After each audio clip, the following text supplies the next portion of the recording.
هذا الفيلم الوثائقي سوف تشاهد الأماكن التاريخية في الأردن. هذه البلد مملوءة بالتاريخ البشري. سوف أحاول أن أظهر لكم الأماكن بالترتيب الزمني، بدءا من مدينة عمان التي بنيت خلال العصر الحجري في العام 7000 قبل الميلاد. إنها واحدة من أكثر المدن المأهولة في العالم.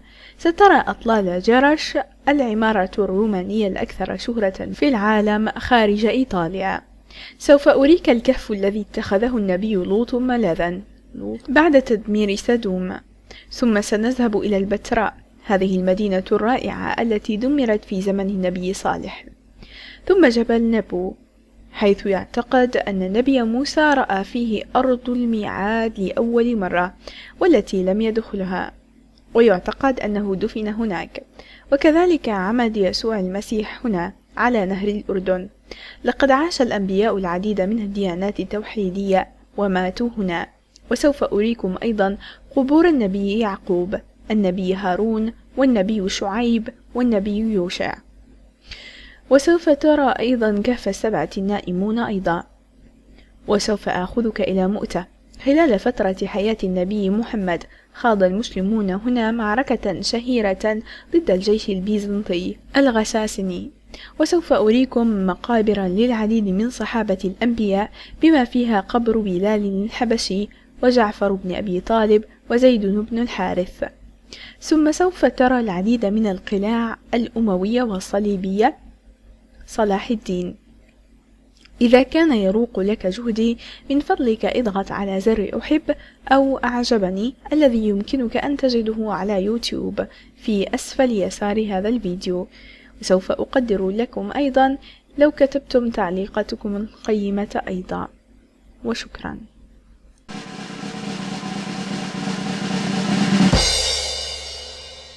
وادي الرم هو وادي جميل واسع تحيط به الجبال الضخمة بشكلها الفريد، تخرج عموديا من رمال الصحراء الوردية. لم يتغير الكثير في 90 عاما الماضية منذ أن كان حاكم العرب هنا. الصمت والخلود وحجم كل شيء، والمنحدرات الهائلة، والرمال التي لا حدود لها، والدماء الحمراء التي تأتي مع اقتراب الليل. لذلك فإن جولة في رم تلتقط فيها صورا لبعض هذا السحر تستحق الاهتمام. ارتفاع هذه الجبال يصل إلى 1840 مترا. يقع الوادي على بعد حوالي 120 كيلومترا جنوب البتراء، وحوالي 55 كيلومترا شرق ميناء مدينة العقبة. الكلمة العربية وادي الرم تعني وادي القمر. هذه المنطقة هي واحدة من أهم الوجهات السياحية الهامة في الأردن، والتي تجذب أفواج السياح الأجانب إليها، وتشمل الأنشطة الشائعة في البيئة الصحراوية: التخييم تحت النجوم، وركوب الخيل، والمشي، وتسلق الصخور بين التكوينات الصخرية الضخمة. تم تصوير الفيلم الشهير لورنس العرب هنا، ومن هذه المنطقة الواسعة التي لا أريدها أن تنتهي. وفي المملكة العربية السعودية أخذت سيارة جيب 4x4 مع مرشد قاد بنا السائق في جميع أنحاء المكان، بما في ذلك أسفل التل الرملي الذي كان مخيفا، وهو الآن موطن العديد من القبائل البدوية. وادي الرم كان مأهولا بالسكان للعديد من الأجيال، واستقرت هذه القبائل المضيافة والودودة في وادي الرم في مخيمات البدو المنتشرة في المنطقة. وقد دعيت من البدو لمشاركتهم الشاي بالنعناع في هذه الخيمة السوداء، وقد قبلت دعوتهم الكريمة. في هذا الكهف تم العثور على نقوش محفورة في الجدران تصور بشرا وظباء يعود تاريخهم إلى العصر الثمودي، ويبلغ طول الكهف حوالي 1 ميل ومظلم تماما، فمن الخطورة أن تدخل فيه لأنه قد يحتوي على الثعابين والعقارب. ويستخدم النساء البدويات الغبار الملون عند المدخل كمكياج. هنا تم العثور على رسوم عمرها 4000 سنة في متاهة من الحجر الرملي والصخور الجرانيتية القديمة. ومثل أي وادي يمكن للمرء أن يستمتع بارتداد صدى صوته أو صوتها.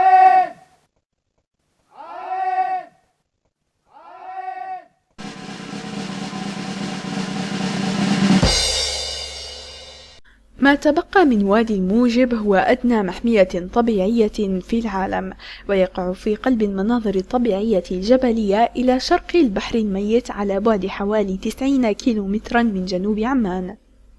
في عام 1987 تم إنشاء محمية طبيعية للطيور تبلغ مساحتها حوالي 220 كيلومترا مربعا، وامتدت لتصل إلى الكرك وجبال مادبا في الشمال والجنوب، لتصل إلى 900 متر فوق مستوى سطح البحر في بعض الأماكن، ويدخل جزء منها في البحر الميت. وادي الموجب هو نهر أرنون في الكتاب المقدس. الأرنون دائما كان من الحدود المهمة قبل أن ينقضي عصر اليهود في عهد الموابيين من الأموريين على الأقل. بعد ذلك عندما كان بني إسرائيل يعبرون وادي أرنون العميق في طريقهم إلى أرض الميعاد، اختبأ الأموريين في الكهوف وعزموا على مهاجمة المسافرين الآمنين.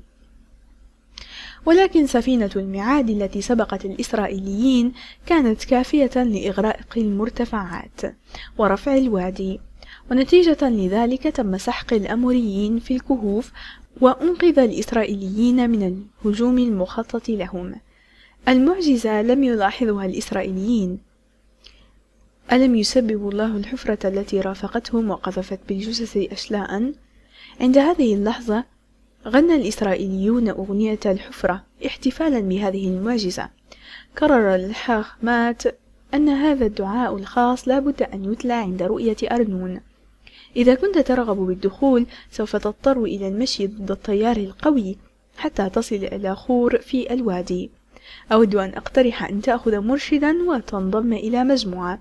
هناك بعض الأماكن ستكون بحاجة لاستخدام الحبال والسلالم لتصل إليها. تنتهي الرحلة عند هذا الشلال المذهل حيث يمكن للمرء أن يلهو فيه. في طريق العودة مجرى نهري يمكنك أن تسبح في حوض من الشلالات. في حالتي من المؤكد أنها كانت تجربة مدهشة.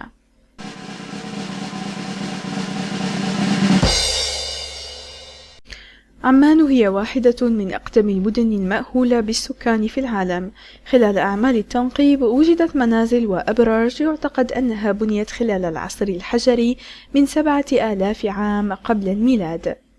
هناك العديد من الدلالات التوراتية على أنها المدينة التي كانت عاصمة العمونيين من 1200 عام قبل الميلاد للرب آمون. أعيد تسمية المدينة فيلادلفيا بعد الحاكم فيلادلفيوس الحاكم البطلمي في القرن الثالث قبل الميلاد، بعد أن أصبحت تحت حكم السليكية والنبطيين. وبعد ذلك أخذ فيلادلفيا الملك الروماني هيرودس في عام 30 قبل الميلاد. خلال الفترة البيزنطية كانت فيلادلفيا مقرا للأسقف المسيحي، وبنيت بها العديد من الكنائس الواسعة. واجتيحت المدينة من الفارسيين الساسانيين في عام 614 ميلادية، وفترة حكمهم كانت قصيرة، ومع ذلك انهارت قبل قدوم الجيوش الإسلامية العربية في حوالي عام 635 ميلادية، ورجع اسم المدينة إلى أصلها السامي عمون أو عمان. عمان بنيت على 7 تلال أو جبال، كل منها تزيد أو تقل تشكل حي.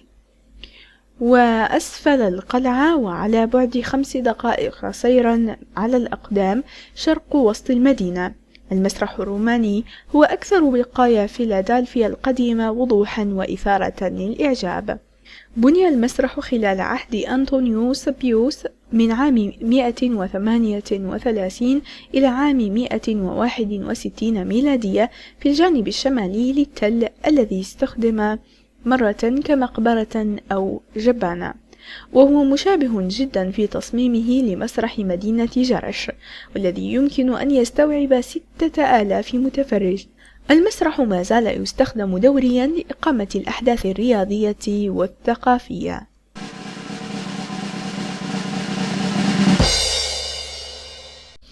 تقع جرش على بعد 48 كيلومترا شمال عمان. هذه واحدة من أكبر وأحسن المواقع المعني بها جيدا في العمارة الرومانية في العالم خارج إيطاليا. حتى يومنا هذا لا تزال شوارعها مجملة ومعمدة، معابد التلال المرتفعة والمسارح الأنيقة، الساحات العامة الفسيحة والميادين والحمامات والنوافير وجدران المدينة التي تنتهي بأبراج وبوابات في حالة استثنائية. هذا المكان يرجع الزائرين بالزمن لحوالي 2000 سنة إلى الوراء. يدخل الزوار إلى الجانب الجنوبي من خلال قوس هادريان الذي يحمل اسمه تكريما له. ومن المعالم السياحية القريبة ميدان سباق الخيل، حيث أقيمت سباقات المركبات والأحداث الرياضية. وهناك أسفل الطريق قليلا توجد البوابة الجنوبية، وهي جزء من سور المدينة من القرن الرابع الميلادي. داخل بقايا أسوار المدينة وجد علماء الآثار أنقاض المستوطنات التي يعود تاريخها إلى العصر الحجري الحديث، في إشارة لاستغلال الإنسان لهذا الموقع منذ أكثر من 6500 عام. وهذا ليس مفاجئا، لأن المنطقة تعتبر مثالية لسكن الإنسان. جرش لديها إمداداتها من المياه على مدار العام، بينما ارتفاعها 500 متر يعطيها مناخا معتدلا ورؤية ممتازة فوق المناطق المحيطة المنخفضة.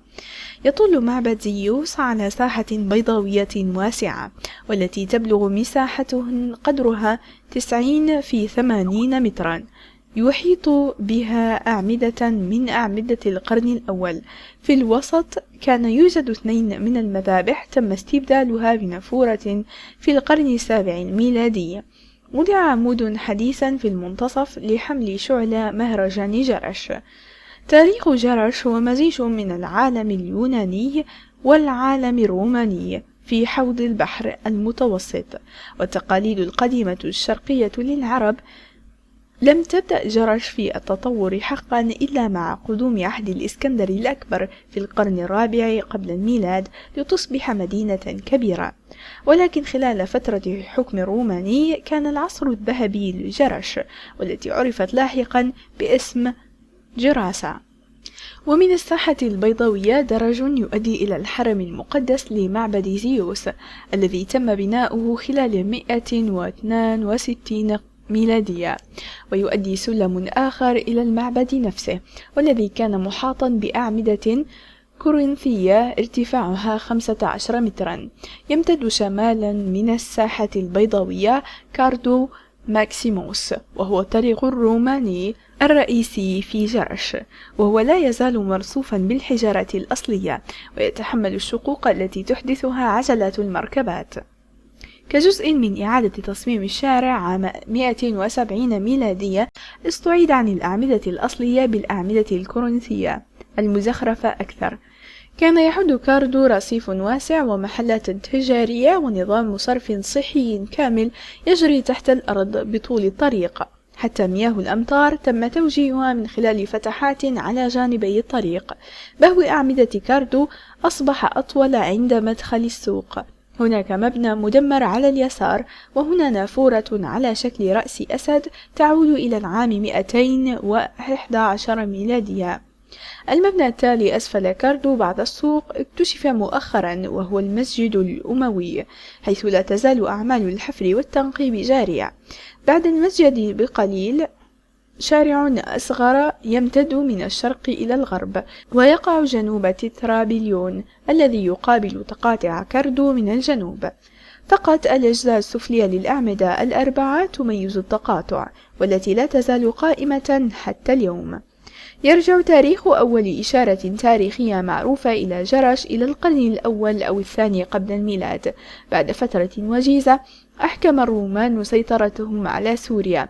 الإمبراطور بومبيفيس العام 63 قبل الميلاد، واسمه غزا جرش باعتبارها واحدة من المدن الكبرى في مجموعة حلف الديكابولس. جلب هذا منافع اقتصادية كبيرة لجرش، وازدهرت التجارة مع الإمبراطورية النبطية التي أسست في البتراء عام 106 ميلادية. الإمبراطور تهار جان ضم مملكة الأنباط الثرية وشكل مقاطعة عربية. جلب هذا الحدث أكبر الثروات التجارية التي تدفقت على جرش، والتي تمتعت بموجة من النشاط المعماري. وقد أحضر الجرانيت من أماكن بعيدة مثل مصر، وأعيد بناء المعابد القديمة وفقا لأحدث الصيحات المعمارية. تلقت المدينة دفعة أخرى بزيارة الإمبراطور هدريان في 129 ميلادية. لتكريم ضيفها رفع المواطنون قوس النصر الضخم في الطرف الجنوبي للمدينة. بلغ الازدهار ذروته في جرش مع بداية القرن الثالث، عندما منحت مرتبة المستعمرة الرومانية. خلال هذا العصر الذهبي ويبلغ عدد سكان جرش حوالي 20,000 نسمة.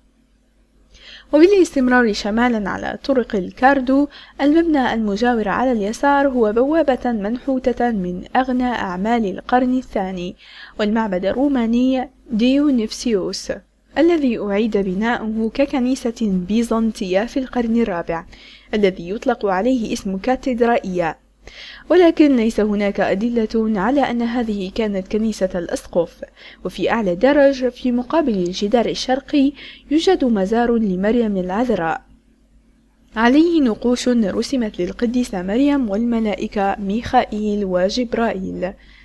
خلف الكاتدرائية كنيسة كبيرة للقديس تيودور، بنيت في عام 496 ميلادية. فيما بين الكنيستين ساحة صغيرة مرصوفة بها نافورة في الوسط، والتي كانت في الأصل ردهة الكاتدرائية. المدينة القديمة المحفوظة حتى الآن كانت المركز الإداري للمدينة والتجاري والثقافي لهذا المجتمع، في حين أن الغالبية العظمى من المواطنين في المدينة يعيشون على الجانب الشرقي من وادي جرش. مع تقدم القرن الثالث بدأ النقل البحري يأخذ منصب الطريق الرئيسي للتجارة. جرش أخذت في الانخفاض، حيث طرق تجارتها المريحة سابقا أصبحت أقل سفرا، وبالتالي أقل قيمة. خلف القديس تيودور في أقصى غرب الموقع يتم تجميع أطلال 3 كنائس بيزنطية معا حول الردهة المشتركة. في أقصى الشمال كنيسة القديس كوزوموس والقديس داميان، وأقيمت للأشقاء الأطباء التوأم الذين استشهدوا في القرن الرابع. لديهم كنيسة جميلة في روما أيضا. هذه الكنيسة لديها أرضية من الفسيفساء، وهي أكثر ما يمكن أن ينظر إليها روعة في جرش. يؤرخ النقش هذه الفسيفساء إلى العام 553 ميلادية، وتشمل صور حارس الكنيسة ثيودور وزوجته جورجيا يصلوا بأذرع مفتوحة جدا. في منتصف الكنائس الثلاثة كنيسة القديس يوحنا المعمدان، التي يعود تاريخها إلى 531 ميلادية. أرضية الفسيفساء بها مدمرة حاليا، وتتضمن صورا للفصول ال4 والنباتات والحيوانات ومدن الأسكندرية ومنفيس في مصر. بنيت كنيسة القديس جورج في الجنوب، وتواصل استخدامها بعد الزلزال الذي وقع في عام 749 ميلادية، ودمرت الفسيفساء. تم حظر تمثيل البشر والحيوانات من قبل المتمردين المسيحيين في القرن الثامن الميلادي، وبحلول منتصف القرن الخامس أصبحت المسيحية الدين الرئيسي في المنطقة، وشيدت العديد من الكنائس في جرش. العديد من الكنائس شيدت بالحجارة المأخوذة من المعابد الوثنية، والعديد من البقايا لا تزال قائمة حتى الآن. تم ضرب جرش من قبل الغزو الفارسي في عام 614 ميلادية، والفتح الإسلامي سنة 636 ميلادية، وألحقت سلسلة من الزلازل أضرارا خطيرة في المدينة، وساعدت على تأخرها، وغرق 4000 من سكانها. وصف الصليبيين جرش بالغير مأهولة، وظلت مهجورة حتى أعيد اكتشافها في عام 1806. عندما جاء الرحالة الألماني وتعرف على جزء صغير من تحت الأنقاض. المدينة القديمة دفنتها الرمال التي ساهمت في المحافظة عليها، والتي تم الكشف عنها تدريجيا من خلال سلسلة من أعمال التنقيب التي بدأت في عام 1925 واستمرت حتى يومنا هذا.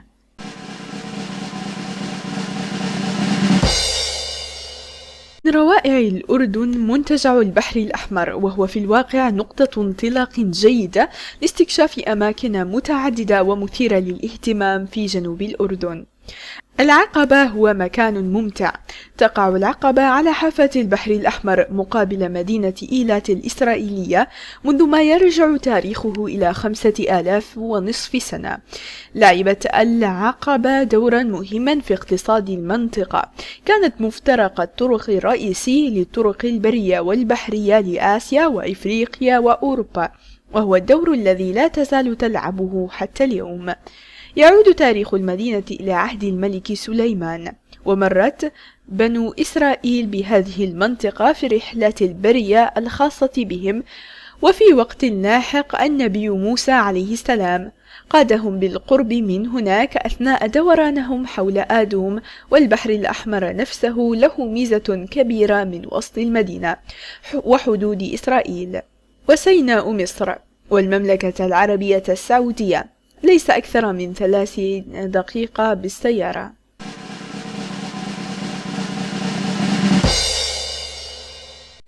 هذا هو قبر النبي هازر، يقع في السلط، وهو معروف أيضا بالنبي آشر، وهو كان واحدا من أبناء النبي يعقوب عليه السلام 12. ولد في عام 1562 قبل الميلاد. بالمضي إلى الجزء الخلفي من المقبرة يوجد مدخل للنزول إلى هذا الكهف الذي يحتوي على قبر طويل. لقد وجدت ابنه ويدعى تومي بني هازر في القدس بالعبرية. بني هازر تعني ابن هازر وفقا لكتاب سفر التكوين. لعب آشر دورا في بيع أخيه يوسف عليه السلام للعبودية، واستقر آشر مع عائلته في أرض كنعان في وقتنا الحاضر الأردن. يذكر كتاب سفر التكوين أيضا أن يعقوب عليه السلام وهو على فراش الموت يبارك آشر بقوله: إن قوت يومك لا بد أن يكون من عرقك، وهو طعام الملكي. ويعتقد بعض المسلمين أنه كان نبيا فقط، الله يعلم.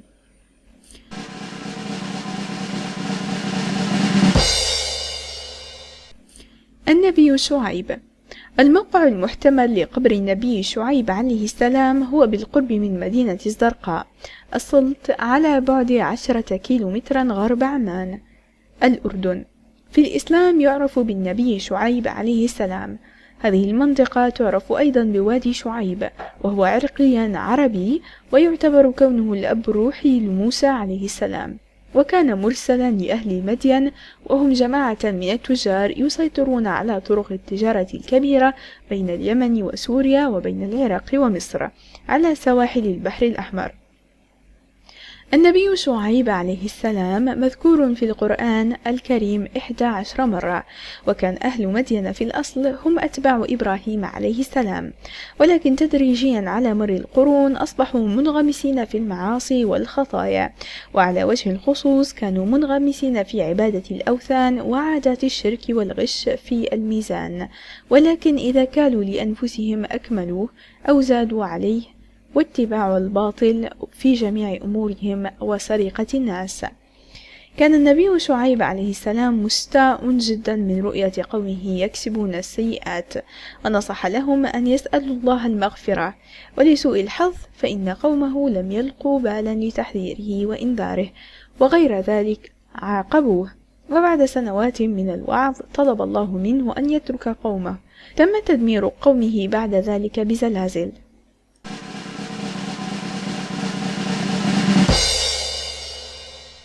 الموقع المحتمل لقبر النبي أيوب عليه السلام بالقرب من مدينة السلط، تقع على بعد 10 كيلومترات من غرب عمان، الأردن، وهو يعتبر نبي في الإسلام ومعروف بالنبي أيوب عليه السلام، وهذا هو قبره. تم ذكره في القرآن عدة مرات، وقصته في الإسلام تشبه قصته في الكتاب المقدس العبري.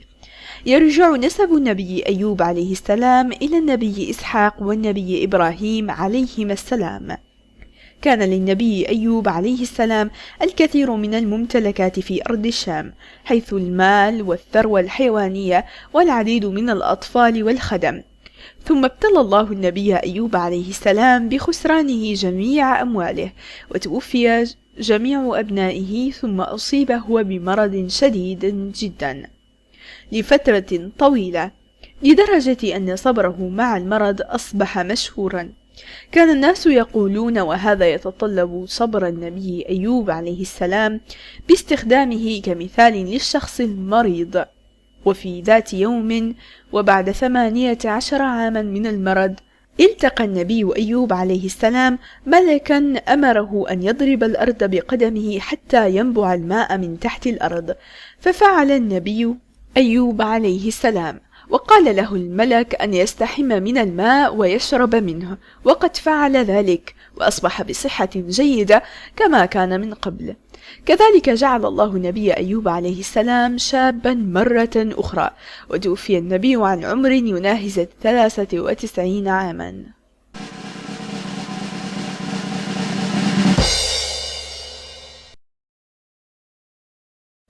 جبل نيبو يقع على بعد حوالي 26 كيلومترا من عمان، وفقط 10 دقائق بالسيارة من مادبا. جبل نيبو هو واحد من أهم المعالم السياحية المقدسة في الأردن. هذا هو المكان حيث يعتقد أن النبي موسى شاهد فيه أرض الميعاد لأول مرة، والتي لم يدخلها. هنا لديك إطلالة رائعة على البحر الميت، سلاسل الجبال، وترى عن بعد مرتفعات تتويج القدس. على قمة جبل نيبو أعطى النبي موسى قومه القوانين السماوية، ومن المسلم به عموما أن نعترف أن موسى مدفون في جبل نيبو رغم عدم ظهور قبر فعلي في المنطقة. وصف القرآن الكريم بالتفصيل حياة ورسالة موسى. في الحقيقة موسى هو أكثر نبي ذكر في القرآن الكريم. في القرن الرابع حول المسيحيون القدامى مبنى قديم في كنيسة إلى قبر لإحياء ذكرى النبي موسى، وجعل الحج إليها من القدس. الكنيسة الأولى تم توسيعها لاحقا لتصبح الكاتدرائية الحالية، حيث يتم عرض مجموعة من الفسيفساء البيزنطية أيضا. هنا على هذه الأشجار يربط الزوار قطعة من القماش وهم يطلبون أمنياتهم. عندما كانوا في حاجة إلى الماء، ضرب النبي موسى صخرة بعصاه فانفجرت 12 ينبوع سميت عيون موسى أو ينابيع موسى بالقرب من مادبا، ولكن تقريبا جميعها جفت الآن.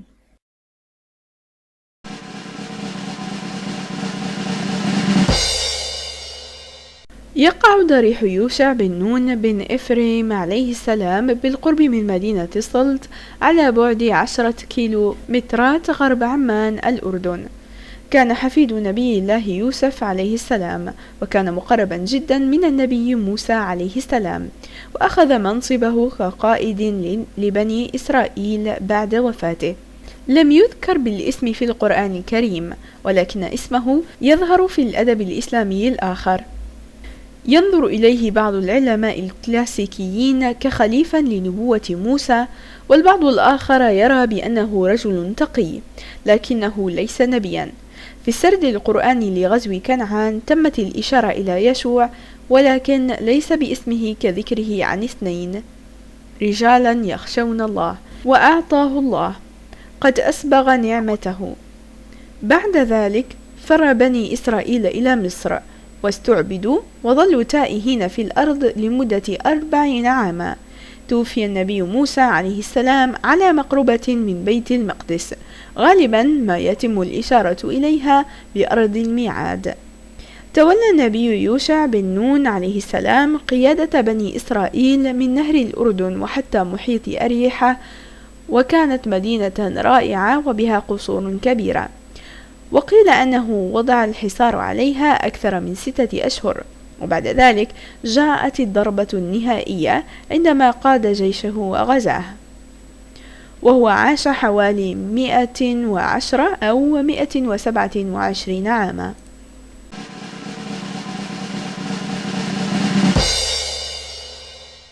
البتراء هي مدينة حجرية قديمة، واحدة من عجائب الدنيا السبع الحديثة، وأكثر المدن شهرة وجذبا للانتباه في الأردن، وهي تبعد حوالي 260 كيلومترا إلى الجنوب من عمان.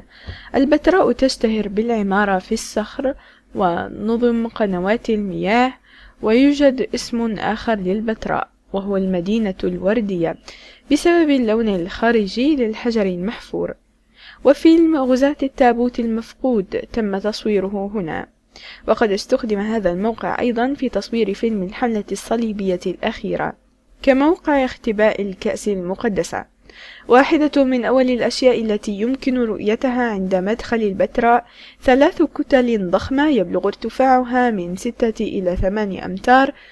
التقاليد تحمل أنها تحتوي على الجن.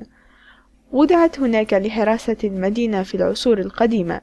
تم فتح البتراء عبر سهل البتراء أو ربما من هضبة عالية في الشمال. في الوقت الحاضر معظم الزائرين يدخلون الموقع القديم من الشرق. المدخل الشرقي المذهل يقود بشكل حاد لأسفل عبر ممر ضيق ومظلم في أماكن تتسع فقط إلى 3 أو 4 أمتار تسمى السيق. السيق هو شق كبير في الأرض تكون في الأعماق من النشاط الزلزالي الذي أصاب المنطقة منذ ذلك الحين. كما هو الحال في العصور القديمة، نحن نقترب من مركز البتراء على طول السيق، وهو عبارة عن 1.5 كيلومتر شق في الصخر، والذي يتراوح عرضه من 5 إلى 200 متر. بسبب بعد المسافة اخترت أن أركب الخيل، بالرغم من أن المرء يمكن أن يسير أو تأخذه عربة تجرها الخيول. بينما أنا ذاهب إلى السيق يوجد حوائط لأبراج جبلية حادة يبلغ ارتفاعهم أكثر من 200 متر على كلا الجانبين، فيخلقون مشهدا مهيبا. لكن السيق يمكن أن يكون قاتلا بقدر ما هو جميل. في عام 1963 نزلت أمطار مفاجئة أرسلت سيول من المياه أسفل ممر ضيق وأغرقت 28 شخصا، ولم يكن هناك مفر. اتحد العرب في شبه الجزيرة العربية 4 مرات في التاريخ، وانطلقوا بقوة من الصحراء غازين للأمم الأخرى. الأولى وصفها القرآن بشعب عاد، يصفهم الكتاب المقدس كتحالف للقبائل بقيادة الأدوميين الذين يعيشون في أرض أوزباكستان. في النهاية المصريين سحقوا هذا التحالف وفرقوا القبائل المتبقية، وأصبحت صغيرة، قبائل صغيرة ومعزولة في الصحراء. في النهاية اتحد العرب مرة أخرى، وهذه المرة تحت قيادة المديانيين. السجلات القرآنية والكتابيات تسرد بوضوح عندما اتحدت القبائل تحت قيادة المديانيين وتحدت الأمم خارج شبه الجزيرة. هذه المرة يلقون هزيمتهم في بلاد الشام. بعد قرون عديدة تولت قبائل إسماعيل زمام القيادة هذه المرة تحت إشراف قبيلة النبطية من نسل ابنه الأكبر إسماعيل. هذا من شأنه أن يجعل هذه الإمبراطورية مختلفة، لأن عصب هذه الإمبراطورية التجارة وليس القوى العسكرية. يدعوهم اليهود بالأنباط، ويسميهم القرآن الكريم قوم ثمود. كان يحكم قوم ثمود العائلة المالكة التي مالت نحو روح الديمقراطية بعد اندماجها بالإمبراطورية الرومانية. وصلت البتراء ذروة نموها، وبلغ عدد سكانها ما يقرب 20,000 و30,000. ولكن حظ هذه المدينة العظيمة الصخرية بدأ في الانخفاض مع تحويل طريق التجارة الشمالية إلى بالمرا في سوريا. ثم في عام 363 ميلادية وقعت كارثة أكبر من أن يغيرها الإنسان. دمر زلزال كبير البتراء ومبانيها القائمة. لحسن الحظ حفظت الصخور المنحوتة الكبيرة المباني. تم اكتشاف المدينة من قبل المستكشفين الأوروبيين في أوائل القرن 19، وبحلول هذا الوقت كانت المعرفة التاريخية بالبتراء قد نسيت وبدلت بأساطير. منحدراتها الضيقة المتعرجة حمت الموقع في الشرق، فتبقى واحدة من أعظم الخبرات للزائر حاليا، وهي المسؤولة عن الاعتقاد بأن النبي موسى كان هنا وضرب الصخرة لتوفير الماء لقومه المتجولين بعد رحلاتهم من مصر. أول قصص النبي موسى مرتبطة الآن بحوض البتراء كله. الوادي الذي يقسم وسط المدينة القديمة كان يطلق عليه اسم وادي موسى، وهو أول اسم تقابله في سجلات الصليبيين.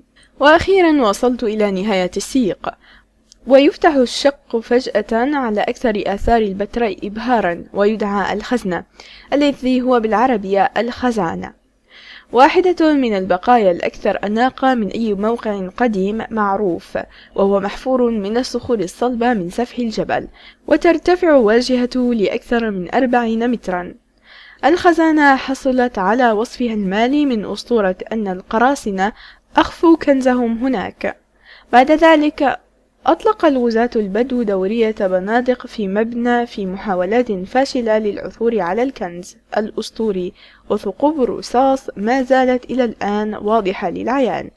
في الواقع الخزانة هو قبر ثمودي، وربما ملكي، وربما حتى للملك الشهير الحارس الرابع، أحد المطورين المعماريين الأكثر حماسا في البتراء.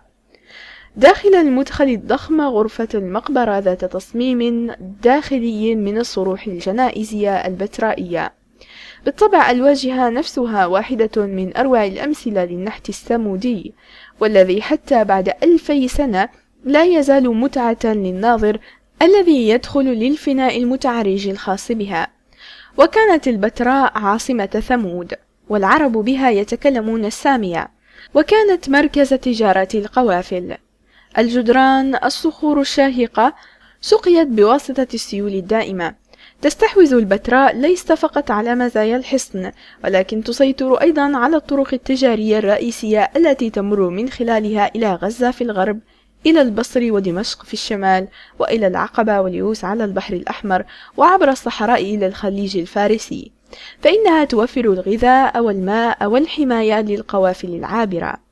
في العصور القديمة كانت البتراء مكان الخضرة والحيوية، تسقيها الأمطار الموسمية التي تسقط على المنحدرات إلى وادي الصحراء. كان التحكم في هذه المياه ضروريا للحياة، وأتقن هذا قوم ثمود عن طريق مهارات الهندسة الهيدروليكية. مثل المهندس لقد دهشت، فهم وجهوا الماء إلى أسفل سلسلة من القنوات مبطنة بالسيراميك، مما يجعل الحياة ممكنة في هذا المخبأ الجاف. وقد أثبتت الحفرية الأخيرة قدرة قوم ثمود على التحكم في المياه التي أدت إلى صعود مدينة صحراوية. في الواقع هم خلقوا بحيرة اصطناعية بمثل هذه الطريقة، ولا يستطيع العدو أن يعثر عليها. توضح الأدلة الأثرية تحكم قوم ثمود في الفيضانات من خلال استخدام السدود والخزانات وقنوات المياه. يستقر الطمي في الجزء السفلي من السدود، وتتدفق المياه أسفل الخزانات المخفية من خلال قنوات الطين، وبالتالي يمكن أن تستخدم المياه المخزنة حتى لفترات طويلة من الجفاف. وازدهرت المدينة من بيعها لباقي مياه ثمود، ولا تزال أعمالهم تشاهد حتى الآن، وكثير منها حتى تم إعادة بنائه في أواخر القرن العشرين وأوائل القرن ال21 من أجل حماية أطلال المدينة من الأمطار التي لا تزال تغسل أسفل منحدرات الوادي. بعيدا قليلا عن الخزانة في وسط المدينة، عند سفح جبل يسمى النيجر، مسرح ضخم أنشئ لجلب أكبر عدد من مشاهدي المقابر، وعند النقطة التي يفتح بها الوادي على السهل يكشف موقع المدينة بشكل ملفت للأنظار. في الواقع تم بالفعل شق المسرح في جانب التلال وفي جانب العديد من المقابر خلال بنائه. الفجوات المستطيلة في المقاعد ما زالت مرئية، تضم ما يقرب من 3 جهات لجدران جبلية وردية اللون، تنقسم إلى مجموعات حسب التشققات العميقة، ويحدها قطع الصخور للمقابر على شكل أبراج. أسفل الوادي المذهل العجائب تستمر، 4000 مقعدا من الحجر الرملي الأحمر، المقابر وأماكن العبادة الشاهقة من أسفل إلى وجه الجرف على كلا الجانبين. المنطقة العلوية مجوفة في المنحدر، والنبلاء سيحصلون على الخصوصية أثناء مشاهدة العروض. هذا الجزء من البلاد كان مخصص بالتقاليد للحوريين. عادات السكان الأصليين أثرت على العادات الثمودية في دفن الموتى، تقديم العبادة في كهوف النصف محفورة. أخذ البدويين الجثث من هذه المقبرة واستخدموا هذه المقابر كأماكن للنمو، كما أن النوم داخل المقابر قام بحمايتهم من الطقس البارد.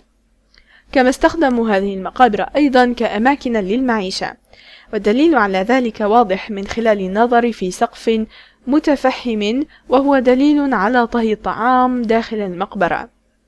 وبالمثل أعطيت المقابر الأخرى أسماء لا مبرر لها، حتى لو تعلق الاسم بأسطورة كبيرة.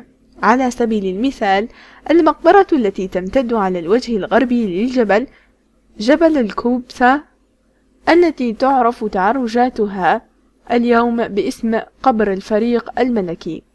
مع كل واجهة للمقبرة يطلق لقب خيالي، 3 ألقاب: الحريرية، الكورنثية، قاعة العدل. منذ وقتها واحدة فقط من مقابر البتراء تحتوي على أي نقوش على واجهتها. اختراع أسماء شعبية لها أكثر إثارة للإعجاب، وأصبح تقليدا لصانع الخرائط والمرشدين السياحيين.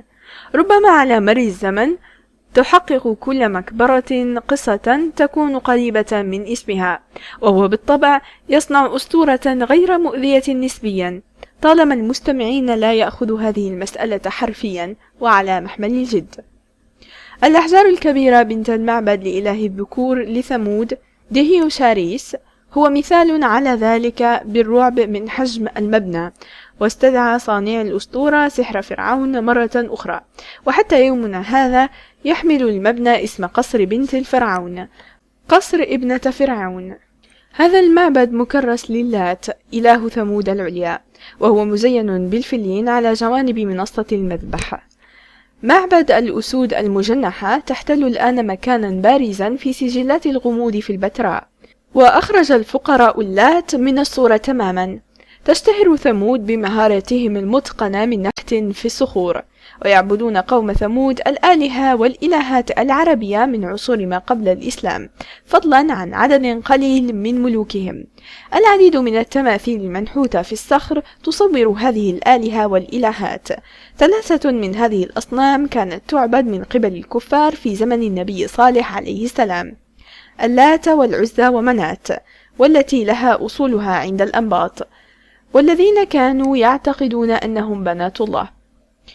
قوم ثمود هي قبيلة مذكورة في القرآن، ومذكور عن قدرهم الكبير والمعروف.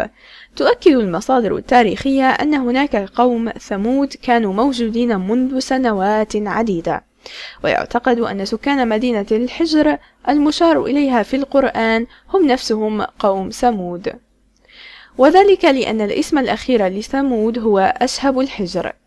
وما دام الأمر كذلك، فإن كلمة ثمود قد يكون اسم شخص، والحجر واحدة من المدن التي أسسوها. في حين أن القرآن لم يذكر البتراء بالاسم باعتبارها عاصمة ثمود، فإن من المحتمل جدا أن بناء البتراء وقوم النبي صالح هم واحد. حاول النبي صالح دعوة قومه إلى عبادة إله واحد الذي يجب أن يقدموا له الشكر على النعم، ودعا الأغنياء إلى وقف اضطهاد الفقراء وإلى وضع حد لجميع الأذى والشر. والواقع أن القرآن الكريم يشير إلى خبراتهم في الحجارة على النحو التالي: ولقد كذب أصحاب الحجر المرسلين، في القرآن الكريم سورة الحجر من الآية 80 إلى الآية 84. بسم الله الرحمن الرحيم. ولقد كذب أصحاب الحجر المرسلين وآتيناهم آياتنا فكانوا عنها معرضين وكانوا ينحتون من الجبال بيوتا آمنين فأخذتهم الصيحة مصبحين فما أغنى عنهم ما كانوا يكسبون. ما قاله صالح لقومه في القرآن الكريم سورة الأعراف آية 74. وإلى ثمود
اليوم هذا المكان هو تذكير للعنة على ثمود، واحدة من الأماكن الغير عادية للبتراء، والذي كانت مأهولة بالسكان بشكل مستمر تقريبا حتى عام 1984.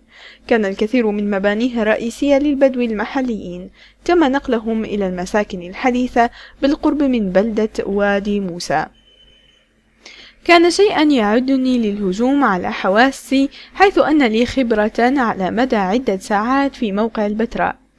بالتأكيد كنت رأيت صورا وحتى درست الأدب المتعلق ببعض العمق، ولكن لأشهد على الحجم الهائل، ضخامة وبراعة الموقع كانت حقا محيرة للعقل. يبقى سؤالا يتكرر في ذهني في كل مسكن وأعجوبة معمارية: كيف يمكن أن يصنع البشر وينحت مثل هذه المساكن في الصخور التي كنت أشاهدها؟ مساكن منحوتة في الصخر، ووجوه تبدو تقريبا مثل الهندسة العكسية، ومدى المهارة والمعرفة والتي يجب أن تكون هائلة.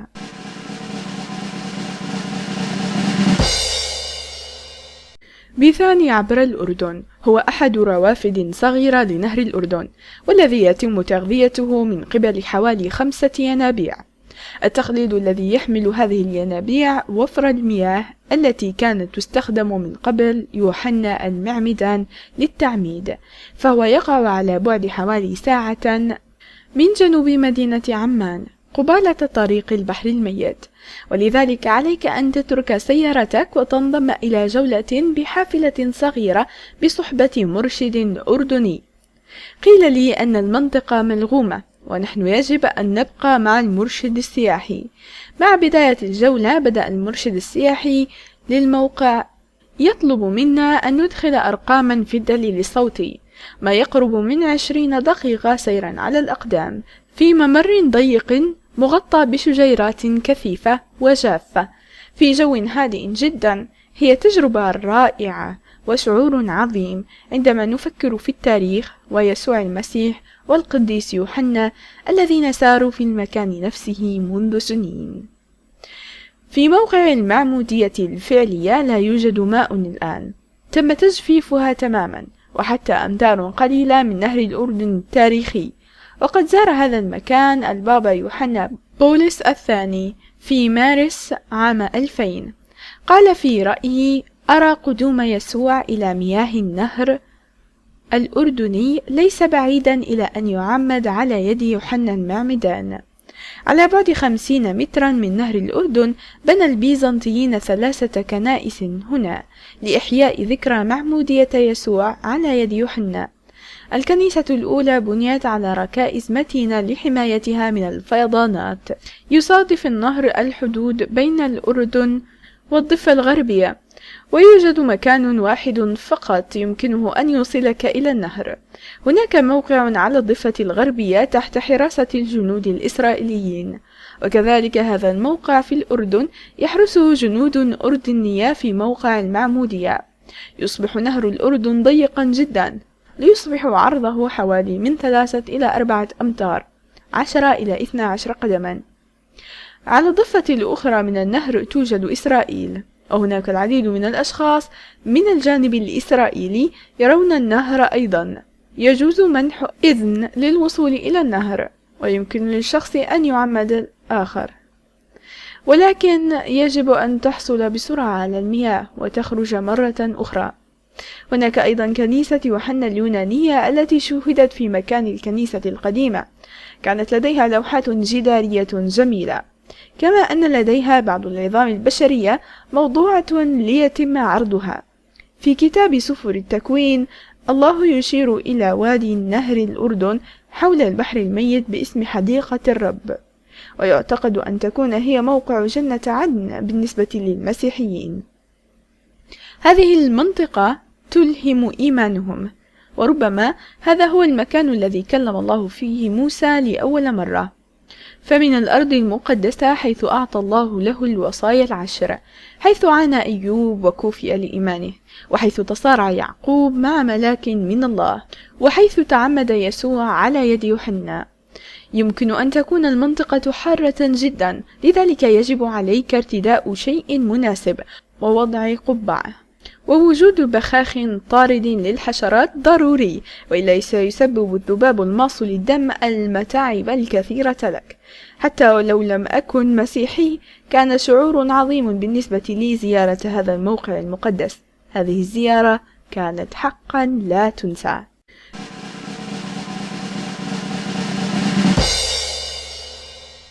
يسمى هذا المكان بكهف أصحاب الكهف. يقع هذا الكهف في ضاحية عمان. في حوالي عام 250 بعد الميلاد كان هناك ملك روماني يدعى ديقانوس أو ديقيوس يعبد الأصنام، واعتقد أحد الشباب في وحدانية الله وتعاليم النبي عيسى عليه السلام، وتجنب عبادة الأوثان. وجذب شاب آخر ثم آخر وشكلوا مجموعة صغيرة. عندما سمع الملك بتمردهم أصدر أمرا بقتلهم. من أجل إنقاذ الإيمان هم لاذوا بالفرار. في نهاية المطاف جاءوا إلى هذا الكهف وصلوا إلى الله من أجل التيسير، وقرروا أن يأخذوا فترة راحة لفترة. وأين تركوا كلب اسمه قيتمير بالقرب من المدخل حارسا. سبب الله لهم النوم لمدة 300 سنة. هذه قبور بيزنطية أخرجت منها الجثث. في سقف الكهف هناك فتحة يدخل منها ضوء الشمس وينير الكهف. ذات مرة بنيت كنيسة صغيرة على رأس الكهف، تم تحويلها إلى مسجد بمحراب، والذي لا يزال مرئيا فوق المدخل، ومرئيا أيضا المنبر حيث إمام المسجد يستخدمه لإلقاء الخطب. إلى يسار المسجد شجرة زيتون قديمة في الخلف. يمكنك أن ترى هذا المسجد الجميل الذي تم بناؤه مؤخرا. لمتابعة القصة، عندما مات هؤلاء الرجال دفنوا في نفس الكهف مع كلبهم.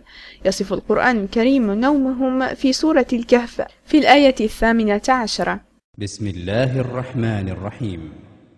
إذ أوى الفتية إلى الكهف فقالوا ربنا آتنا من لدنك رحمة وهيئ لنا من أمرنا رشدا فضربنا على آذانهم في الكهف سنين عددا وتحسبهم أيقاظا وهم رقود ونقلبهم ذات اليمين وذات الشمال وكلبهم باسط ذراعيه بالوصيد لو اطلعت عليهم لوليت منهم فرارا ولملئت منهم رعبا وكذلك بعثناهم ليتساءلوا بينهم قال قائل منهم كم لبثتم قالوا لبثنا يوما أو بعض يوم قالوا ربكم أعلم بما لبثتم فابعثوا أحدكم بورقكم هذه إلى المدينة فلينظر أيها أزكى طعاما فليأتكم برزق منه وليتلطف ولا يشعرن بكم أحدا. يذكر القرآن أيضا أن الفترة الزمنية التي قضاها هؤلاء النائمين في الكهف 300 سنة، كان خلالها قد تم تغيير تقويم شعوبهم من الشمس إلى القمر، لذلك كانت فترة نومهم 309 سنين. عندما استيقظوا لم يكن لديهم فكرة أنهم ناموا لعدة قرون، وظنوا أنهم ناموا بضع ساعات فقط. عندما أرسلوا أحدهم لشراء الطعام استغرب صاحب المتجر من رؤية هذه القطع النقدية القديمة، وحقيقة أنهم كانوا قد أمضوا في الكهف هذه السنين جاءت تدريجيا إلى النور. هذه الكتل الحجرية هي قبور ل7 نائمين. قبل بضع سنوات أخرجت الحكومة جميع الجثث من القبور، وبعد الفحص وضعت جميع العظام في قبر واحد به ثقب عرض يمكن من خلاله رؤية عظام 7 نائمين. كما تم عرض عظام الكلب. الكثير من الناس يأتون إلى هنا لرؤية هذا الكهف ومعجزة الله.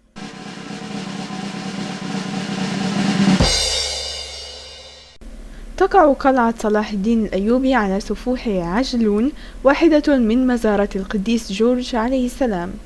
في الإسلام يعرف بالنبي خيزر عليه السلام.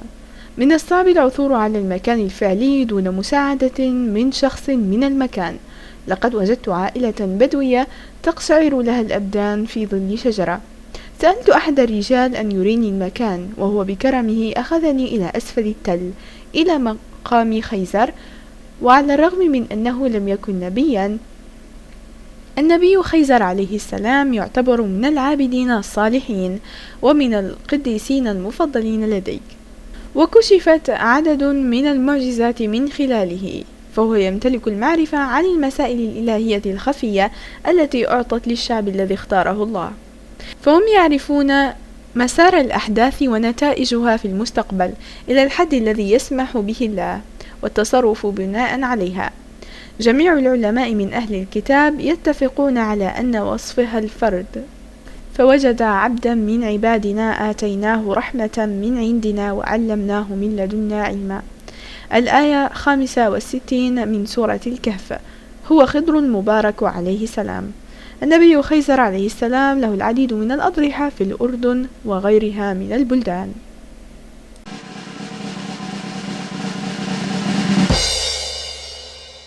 هذه الكنيسة اليونانية الأرثوذكسية الجميلة للقديس جورج في مدبة.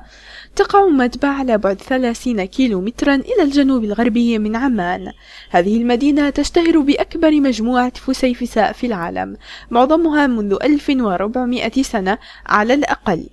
للأسف تم دفن معظم الفسيفساء البيزنطية تحت المدينة، وتنتظر من يكتشفها. هذا هو السبب في تسمية مدبة مدينة الفسيفساء. هذه الخريطة الفسيفسائية البيزنطية في القرن السادس تظهر المنطقة بأسرها من الأردن وفلسطين في الشمال إلى مصر في الجنوب، وتشمل هذه الخريطة مخططا رائعا للقدس. على اليسار باب الشمال، حيث يتعامد شارعين يجرون في الجنوب. على الطريق المباشر من قلب المدينة يوجد القبر المقدس على شكل قبة المنقوش بوضوح فوق البوابات الشمالية والشرقية، أسطورة مدينة القدس الشريف. مدبة لديها تاريخ طويل يعود تاريخها إلى قبل 1300 سنة قبل الميلاد، وذكرت لأول مرة في الكتاب المقدس باسم ميدبا في وقت الهجرة. الأنباط حكموا المدينة خلال القرن الأول الميلادي، وفي الفترة الهلنستية تحت حكم الرومان، وكانت بلدة ريفية مزدهرة بالمعابد والشوارع المعمدة والمحاطة بسور قوي. تحت حكم البيزنطيين أصبحت مادبا مقرا للأسقفية، وفي عام 451 ميلادية حضر أسقفها اجتماعا لخلق دونية. خلال هذه الفترة ولا سيما في القرن السادس أغدقت الفسيفساء على الكنائس والمباني العامة والخاصة. أضاع الفرس مادبا عام 614، وأكمل دمار بقاياها الزلازل عام 747 ميلادية، وظلت مهجورة لأكثر من 1000 سنة حتى حوالي سنة 1880 استقر بها مجموعة من نحو 2000 من المسيحيين من الكرك، وكانوا هم الذين وجدوا الفسيفساء أثناء عمليات إعادة البناء مدفونة تحت الأنقاض.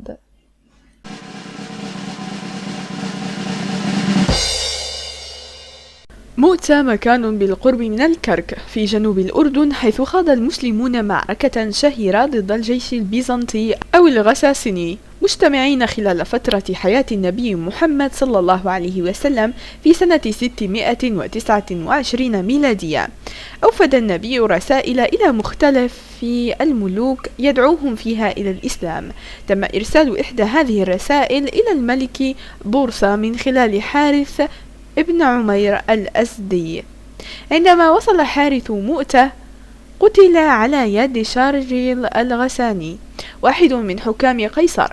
كان اغتيال المبعوث ضد كل قوانين الأخلاق. كان النبي محمد مستاء جدا بالطبع عندما وصلته الأخبار، وجمع جيشا من 3000 رجل للوقوف ضد العدو، وكانت هذه هي المرة الأولى التي سيقاتل فيها المسلمين البيزنطيين.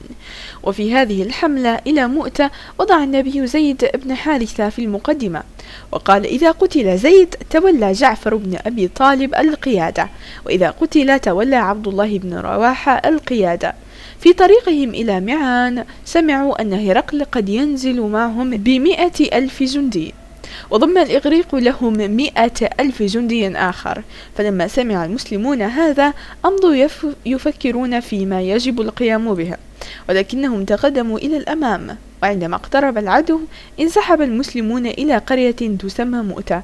هناك التقت القوى وبدأت المعركة. تولى زيد القيادة وحارب حتى مات من نزيف دمه بين حراب العدو. عندما كان طفلا قال أنه كان يسافر في قافلة، وعندما تعرضت للهجوم من قبل قبيلة بني قيس أخذ كعبد وتم بيعه في مكة، واشترته خديجة وقدمته كهدية للنبي في وقت زواجها منه. في وقت لاحق قام النبي محمد عليه الصلاة والسلام باتخاذه ابنا بالتبني. زيد عليه السلام هو الصحابي الوحيد للنبي المذكور بالاسم في القرآن. بعد استشهاد زيد أخذ جعفر ابن أبي طالب العلم وحارب، وقف حصانه عن عمد لتبديد أي فكرة للعودة من ساحة المعركة، مع علم في يد واحدة وسيف في الأخرى.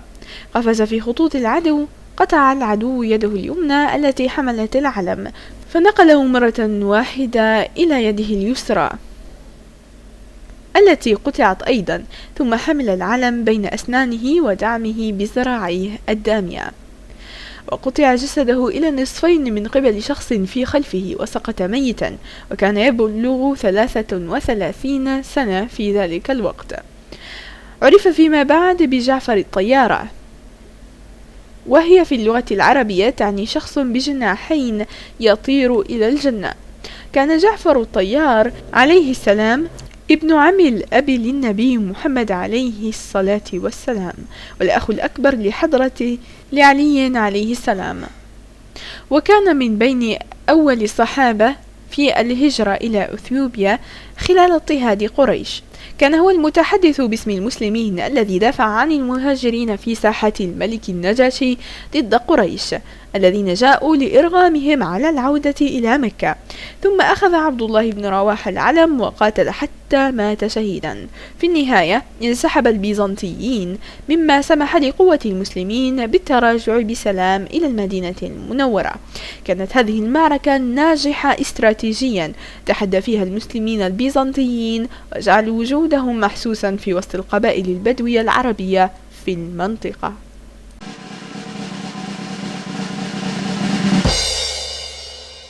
بلال بن رباح أو بلال الحبشي كان صحابي للنبي محمد عليه الصلاة والسلام.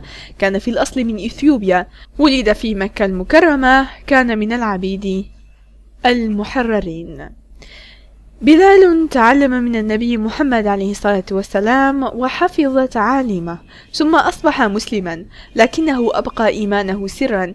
عندما عرف سيده أنه قد اعتنق الإسلام، وكي يعاقبه أمر عبيده أن يجعلوه مستلقيا على الرمال الساخنة، ووضع الحجارة الثقيلة على جسده لدرجة أنه لم يستطع أن يتحرك. بعد أن سمع النبي محمد عليه الصلاة والسلام هذه الأخبار دفع أجر كي يحرره. بعد ذلك بلال أصبح أول مؤذن في الإسلام أو داعي للمصلين الذي اختاره النبي بنفسه. توفي بلال الحبشي عن عمر زاد عن 60 سنة، ومختلف على مكان قبره، الله وحده يعلم.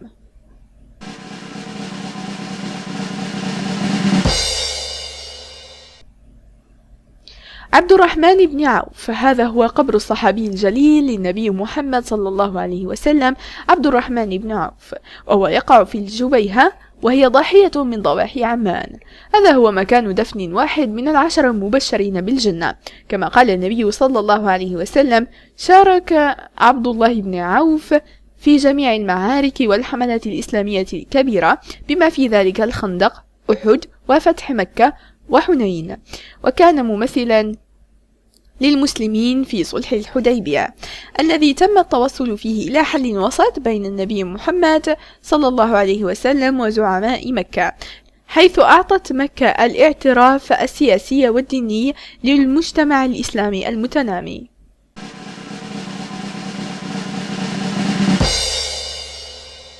قصر الخرانة هو واحد من أفضل القلاع المعروفة في الصحراء، ويقع في شرق الأردن على بعد حوالي 60 كيلو مترا شرق عمان. منذ وقوعها على الطريق السريع الرئيسي أصبحت واحدة من أكثر القلاع الصحراوية زيارة. تقع القلعة إلى جنوب الطريق السريع 40، وهو طريق صحراوي مهم يربط بين عمان والأزرق، حدود المملكة العربية السعودية والمناطق النائية في شرق الأردن والعراق. فهي تقع على ارتفاع أكثر بقليل من 15 مترا فوق الصحراء المحيطة بها، ويعتقد أنها قد بنيت في وقت ما قبل بداية القرن الثامن، خلال أول عهد الأمويين من قبل الخليفة الأموي الوليد الأول الذي هيمن على المنطقة في ذلك الوقت. وربما كان موجودا في الموقع بيت اليونانية أو البيزنطية، وهو واحد من أقرب الأمثلة على العمارة الإسلامية في المنطقة. المبنى نفسه مربع يبلغ كل جانب حوالي 35 مترا، مع وجود أبراج بارزة في كل زاوية ومدخل دائري بارز في الجانب الغربي، وهي مصنوعة من كتل الحجر الجيري الخام على قاعدة أساسها الطين، ويزين واجهتها سلاسل من الحجارة المسطحة. على الجانب يوجد داخل المبنى 60 غرفة على مستويين مرتبين حول ساحة مركزية، مع وجود حوض لتجميع مياه الأمطار في الوسط. تحتوي العديد من الغرف على شقوق صغيرة للضوء وللتهوية. بعض الغرف مزينة بأعمدة وميداليات وأقواس بنهايات من الجبس. قصر الخرانة يجمع بين التقاليد الإقليمية المختلفة مع التأثير الإسلامي عليها، فخلقت أشكالا جديدة. أثرت تقاليد البناء السورية على تصميم القلعة مع وضع تقنيات البناء الساسانية. تخطيط الفناء يتبع المنازل السورية الذين تأثروا أنفسهم بالعادات البيزنطية والرومانية. تم ترتيب العديد من الغرف لتكون حول الصالون مع البيت وشقة أخرى رتبت لتقع حول الساحة المركزية. مثل المباني الساسانية، النظام البنائي للقلعة هو أقواس مستعرضة تدعم براميل بأقبية. جعل الموقع تعديل تقنيات البناء أمرا ضروريا، لا تربط الأقواس معا لتحمل الحائط، بدلا من ذلك وضعت على أذرع حاملة، فالوزن الكلي للمبنى يبقي هذه العناصر معا. واستخدمت بعض مواد البناء الأحدث مثل الأعتاب الخشبية التي استخدمت لتسمح للمبنى أن يكون أكثر مرونة ومقاومة للزلازل. الطراز الإسلامي كان يرضي العام والخاص من خلال الشقوق الضيقة التي توفر الرؤية من وإلى الخارج، نوافذ كبيرة في الداخل، وفي الشمال شرفة تفصل بين شقتين. أنشئت غرفة على الجانب الجنوبي جانبا للصلاة. لم يكن من الممكن أن يستخدم الرومان شقوق الجدار لأنها على ارتفاع وشكل خاطئ. بدلا من ذلك فهم خدموا ليسيطروا على الغبار والضوء، واستغلوا ميزة الفروق في ضغط الهواء لتبريد الغرف من خلال تأثير فتنوري. قصر الخرانة قد خدمه مجموعة متنوعة من البرامج الدفاعية أو الزراعية أو التجارية. وعلى غرار القصور الأموية الأخرى في سوريا الكبرى وجدت إمدادات مائية محدودة، فمن المحتمل أن يستمر قصر الخرانة في الاستخدام المؤقت فقط. وهناك نظريات مختلفة بشأن وظيفة القلعة، فمن الممكن أن تكون حصنا أو مكانا لاجتماع البدو بين أنفسهم أو مع الحاكم الأموي، أو تستخدم كمكان لراحة القوافل. والاحتمال الأخير مستبعد لأنها كانت لفترة ليست على الطريق التجاري الرئيسي ويفتقر إلى مصدر المياه الجوفية، والتي كانت ضرورية للحفاظ على قطعان الإبل الكبيرة. في القرون اللاحقة أهملت القلعة وتم التخلي عنها، وعانت من أضرار جسيمة من عدة زلازل. لويس ميوسيل تم اكتشافها في عام 1901، وفي أواخر 1970 تم ترميمها.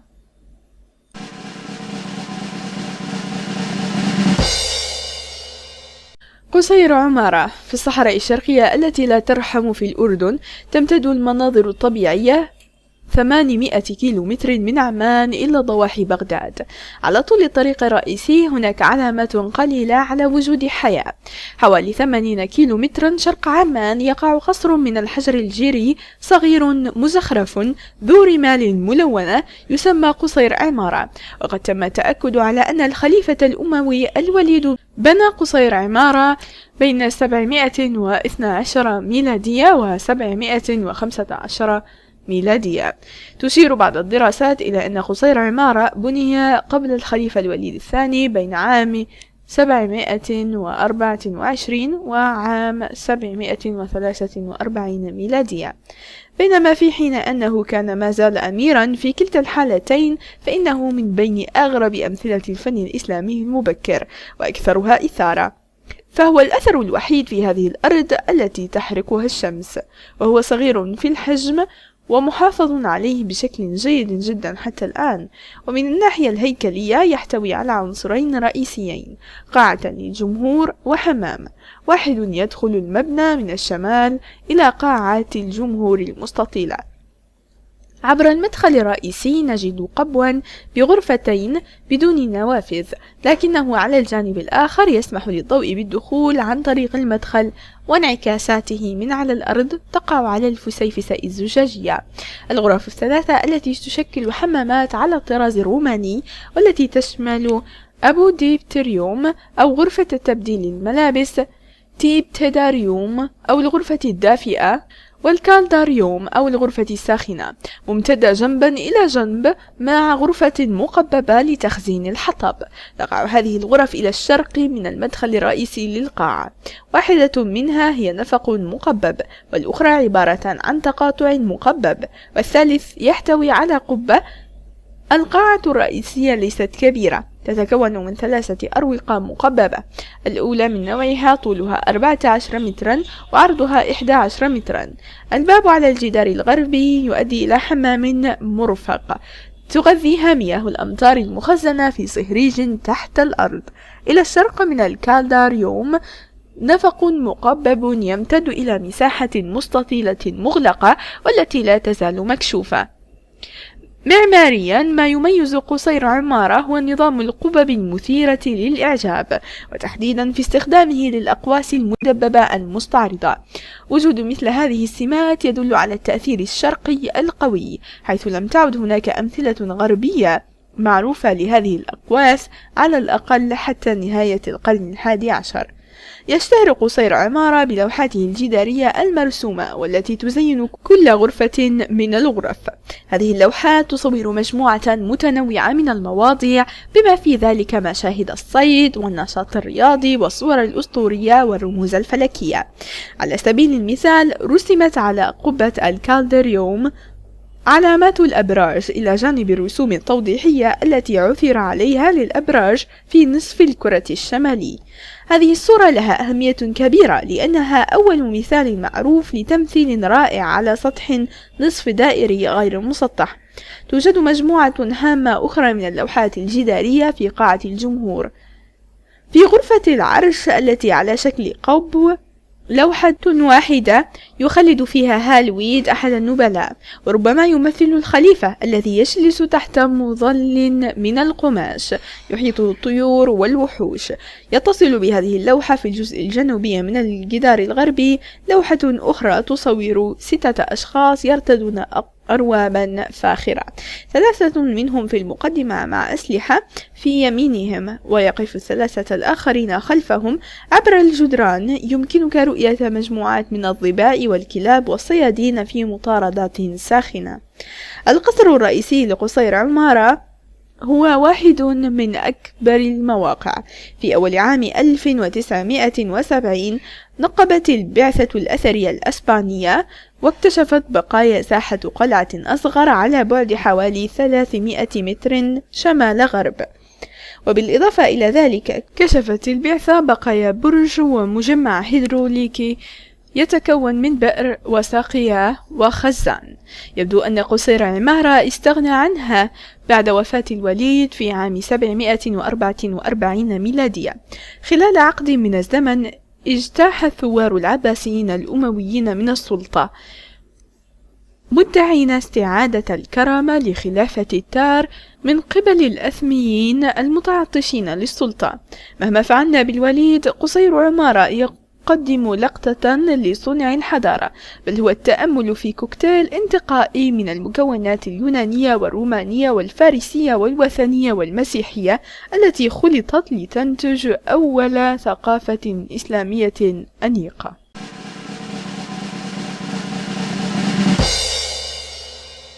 يقع قصر الحلبات على بعد 60 كيلومترا من شرق عمان، وربما يكون واحدا من المواقع الهامة والأكثر تمثيلا لنفهم التغيرات الاجتماعية والسياسية والثقافية التي حدثت في الفترة الانتقالية من أواخر العصور القديمة إلى أوائل العصور الوسطى التي تمخضت عنها الثقافة الإسلامية. كما أنها واحدة من أكبر القلاع الصحراوية الأموية، بنيت خلال القرن الثالث ثم أعيد بناؤها في القرنين الرابع والثامن. المبنى الرئيسي على الجانب مساحته حوالي 44 مترا مع 4 أبراج مستطيلة كبيرة في كل زاوية. في الأصل يرتفع ل3 طوابق مع فتحات لنوافذ صغيرة. الركن الشمالي الغربي من القلعة يشتمل على قلعة أصغر حجما ولكنها أقدم، تتكون من فناء مركزي وصهريج وتحيط بها غرف.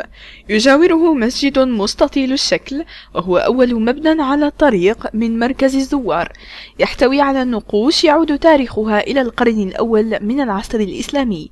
بين منتصف القرن السابع ومنتصف القرن الثامن بني حمام البيت الأموي وهو صغير لكنه أنيق، والتي تعرف الآن باسم حمام السراح، والذي بني على بعد حوالي 2 كيلومترين إلى الشرق من القلعة، وزين بالمثل بالرخام الجميل والفسيفساء والجبس المطلي. بينما لا يزال هناك أثر لطبقة حجرية واحدة لمبنى زراعي قائم حتى اليوم. هناك 3 أجزاء في سور المسجد متضمن المحراب في الجزء الجنوبي الذي لا يزال سليما. شيد القصر الرئيسي من البازلت الأسود والحجر الجيري، ولها مخطط لأرضية مربعة مع أبراج في كل زاوية، الكبير في مكانه. عززت المباني الرئيسية بالفسيفساء الزخرفية التي تصور مجموعة متنوعة من الحيوانات بالتفصيل على اللوحات الجدارية والمنحوتات الجبسية المنحوتة بحرفية.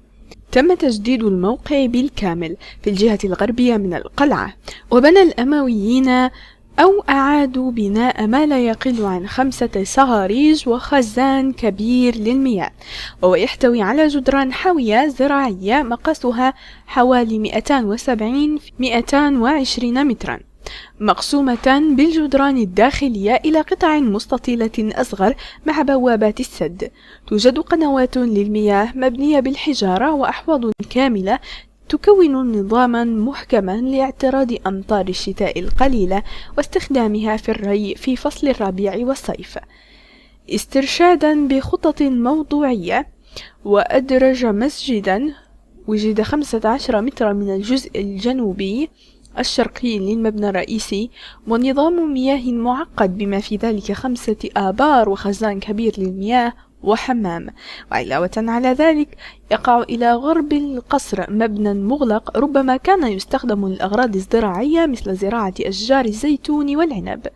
في الأصل كانت الحلابات قلعة رومانية صغيرة بنيت لحماية طريق نوفا تراجانا.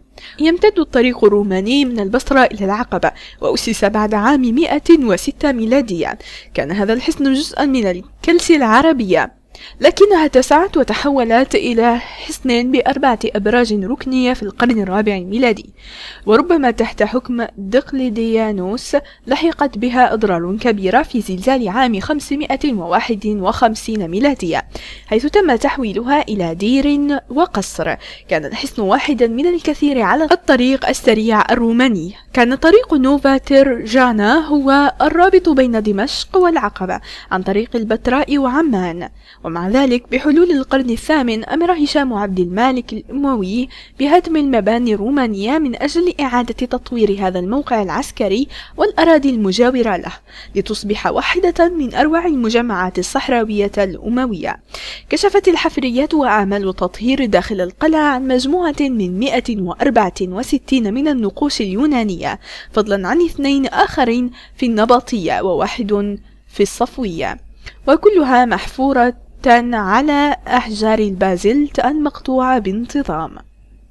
الحجارة اليونانية المنقوشة تنتمي إلى مرسوما صادرا عن الإمبراطور البيزنطي أناستاسيوس خلال عام 518 ميلادية إلى عام 491 ميلادية لإعادة التنظيم الإداري والاقتصادي بروفينكيا العربية.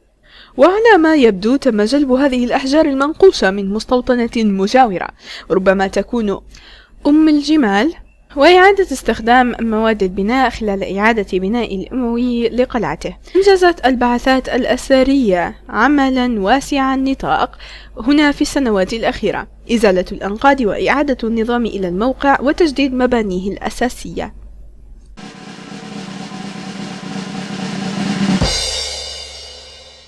هو حمام أموي يقع في الأردن على بعد حوالي 2 كيلومتر شرق قصر الحلابات، وهو واحد من المباني الأموية في الأردن والذي يعرف باسم قلعة الصحراء. ويرتبط حمام السراح بقصر الحلابات حيث بني في القرن الثامن عندما أعاد الأمويون بناء القصر. كان يستخدم كحمام ونزلا للصيد. يتكون تصميمها من 3 عناصر رئيسية هي قاعة الاستقبال، الحمام، والمنشآت الهيدروليكية. الأبنية جميلة التشطيب ومسالكه مرتبطة ببعضها بإحكام. قاعة الاستقبال مسقوفة ب3 أنفاق مقببة ترتكز على جدار أو 2 من أقواس عرضية متوسطة. كان في الركن الشمالي الشرقي للقاعة نافورة، والتي تلقت احتياجاتها من المياه من خزان مرتفع في الشرق. الحمام المناسب يتكون من 3 غرف لتناسب البرد، والدفء والحرارة. قب قاعة الجمهور يؤدي إلى غرفتين صغيرتين في الجانب، كل واحدة تضم 3 نوافذ صغيرة يمكن الدخول إلى منطقة الحمام من خلال مدخل في الركن الشمالي للقاعة، وهذا يقود في البداية لغرفة تغيير الملابس، ثم إلى اليمين يمكن للمرء الدخول إلى الغرفة الساخنة، ومباشرة من المدخل يوجد ممر آخر يقود إلى خليج صغير.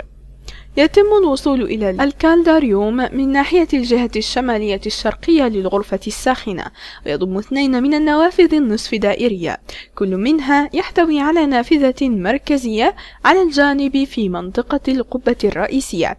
كانت القبة نفسها مطلية بالأسمنت الوردي اللون على سطحها الخارجي، ويدعمها الصخر الزيتي الذي يغطي باطنها، وبالإضافة إلى ذلك تخللها 8 فتحات مستديرة والتي لا تزال بقاياها موجودة حتى الآن.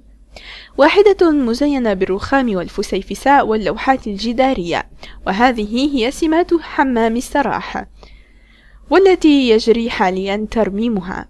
ويتكون نظام توزيع المياه من بئر خزان ودائرة تحويل للحيوان لرفع المياه.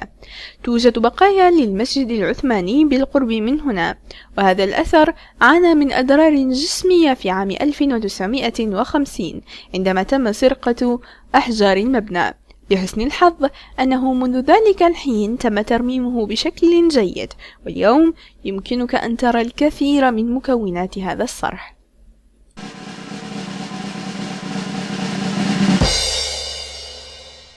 تقع قلعة الشوبك تلك على بعد 35 كيلومترا إلى الشمال من مدينة النبطية للبتراء، وتبعد 128 كيلومترا إلى الجنوب من عمان. تم بناؤها استراتيجيا عام 1115 من قبل بلدوين الأول من القدس على قمة أحد الجبال الصخرية المخروطية للسيطرة على طرق شرق الأردن، طرق التجارة التي تربط مصر وشبه الجزيرة العربية والبحر الأحمر إلى بلاد الشام. والزراعة على هذه الأرض الخصبة والمروية جيدا كانت محاطا بالأراضي الخصبة نسبيا، واثنان من الخزانات التي تم نحتها في التل مع درج طويل وحاد يقود إلى الينابيع داخل التل نفسه. كان يسميها الصليبيين لكارك دي مونتريال أو قلعة مونتريال. على الرغم من أنه لم يتم التنقيب بشكل كامل، فمن المعروف أن هناك مجموعة من 3 جدران والتي لا تزال جزئيا باقية. زينت الأبراج والجدران بالنقوش المنحوتة. يرجع تاريخ أعمال التجديد المملوكية إلى القرن الرابع عشر، لكنها من الداخل مدمرة. بالقرب من بوابات الحراسة أكثر من 350 خطوة خلال صخور زلقة وخطيرة نزولا إلى الينبوع وصعودا من المدخل. هناك بعض الآبار على اليسار، وبعد اجتيازها بقليل سوف ترى الكنيسة معاد بناؤها، واحدة من 2 في القلعة. نزولا إلى اليسار تحتوي على محراب أنيق يدعمه 2 من أصغر التجاويف. كانت غرفة القيادة مقابلة إلى الغرب حيث المعمودية. على الجدار الشمالي هناك آثار لقنوات مائية مؤدية من أعلى حتى العودة إلى المسار الرئيسي، وإلى اليسار بعد المرور تحت الأقواس باب يؤدي إلى سوق واسع. اتجه يسارا وانزل 375 خطوة إلى ممر سري مدهش الذي يقود إلى الينابيع الجوفية، وفي النهاية تصعد عبر سلم إلى خارج القلعة بجانب الطريق المؤدي إلى بلدة شوبك. في الطرف الشمالي من القلعة والمحافظ على شكلها النصف دائري ب4 أسهم ضيقة. في الخارج خطوات مظلمة تقود إلى السجن. عند توجهك إلى الزاوية الشمالية الشرقية للقلعة ترى النقوش القرآنية التي يرجع تاريخها ربما إلى وقت صلاح الدين الأيوبي، ومنحوتة بالخط الكوفي في جميع أنحاء المكان بالخارج. بالمضي جنوبا على طول المحيط الشرقي سوف تعبر المدخل إلى محكمة بلدوين الأول، والتي تم إعادة بنائها جزئيا، واستخدمت المحكمة في وقت لاحق كمدرسة مملوكية. وبالاستمرار جنوبا سوف تجتاز بعض الحمامات على اليمين، وبالمقابل على اليسار برج مراقبة مملوكي معاد بناؤه. بمجرد مرورك بالبرج ستجد الكنيسة الثانية في غرفة على اليسار. سترى عند دخولك فوق الباب على الجدار الشرقي نحت صليب.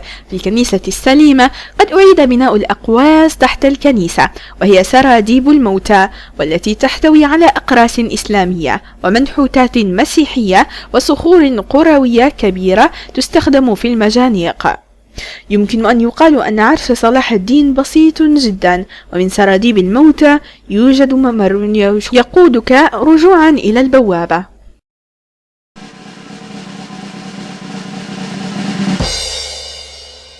هذه القلعة تقع في الكرك على بعد 90 كيلومترا إلى الجنوب من عمان.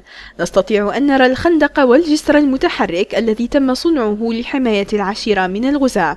في حين أن القلعة يعود تاريخها إلى القرن الثاني عشر، الكرك كانت حصنا منذ العصور القديمة. هذه التماثيل للآلهة النبطيين التي لا تزال هناك، وزهرة رشيد هذه تمثل الحياة بعد الموت.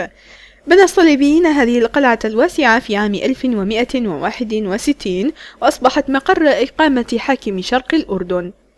المدخل الأصلي بصخوره الملساء يخبرنا كم كانت هذه القلعة جميلة، فهم أصبحوا أغنياء بسبب إنتاجهم وعوائد ضرائبهم. يمكنك أن ترى كيف كانوا يطحنون حبوبهم، وهذه عصارة للنبيذ. وعصير العنب يتدفق من خلال هذه القناة، والذي يتم جمعه واستخدامه لصنع النبيذ. يمكنك أن ترى الفرن الضخم حيث كانوا يخبزوا الخبز. قاموا ببناء هذه الكنيسة وفي القبو موقع المعمودية الذي يمكنك أن تراه حتى الآن. بعد تحمل العديد من الحصارات في أول عام 1170 وقعت الكرك تحت حكم رينالد شاتيون، الحاكم الذي أصبح يعرف بالتهور والهمجية. كان يلقي بالسجناء إلى هذه الزنزانة بالأسفل، وأنا أتعجب خلف هذه الكتابات المنحوتة كم كانت هناك قصص حزينة. في أول عهده لم يكن هناك زنزانة، كانت تستخدم كمقبرة ومعبدا ملكي. على أي حال، بدأ رينالد بكسر جميع المعاهدات ونهب لقوافل التجار وحجاج مكة.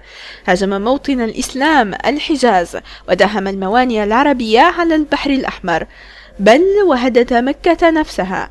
صلاح الدين حاكم مصر وسوريا رد بسرعة وأخذ مدينة الكرك بالقوة، وأحرقوها، واقترب من اقتحام القلعة أيضا.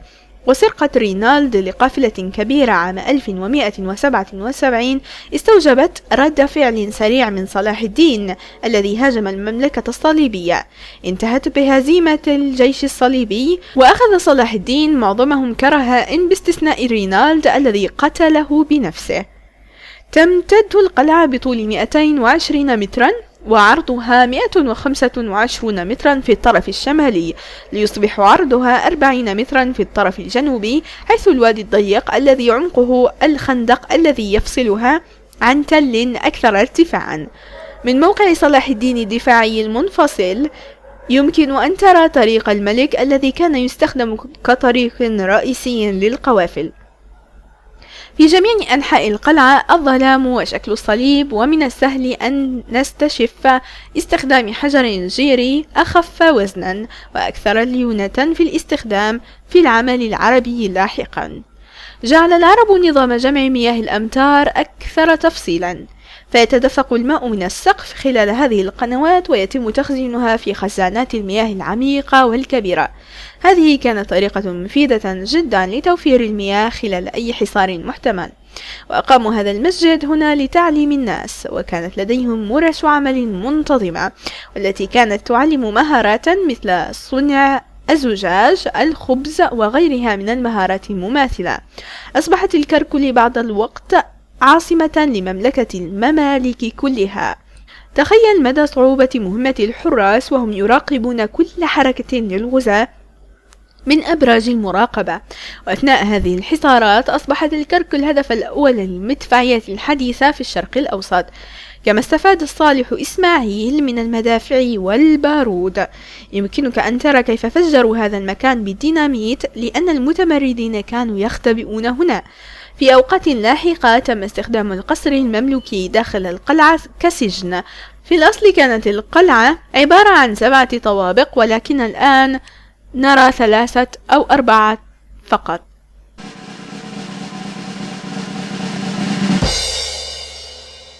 رحلة صغيرة شمال غرب جرش تأخذك من خلال غابات الصنوبر وبساتين الزيتون وتقودك إلى طريق مدينة القرون الوسطى عجلون.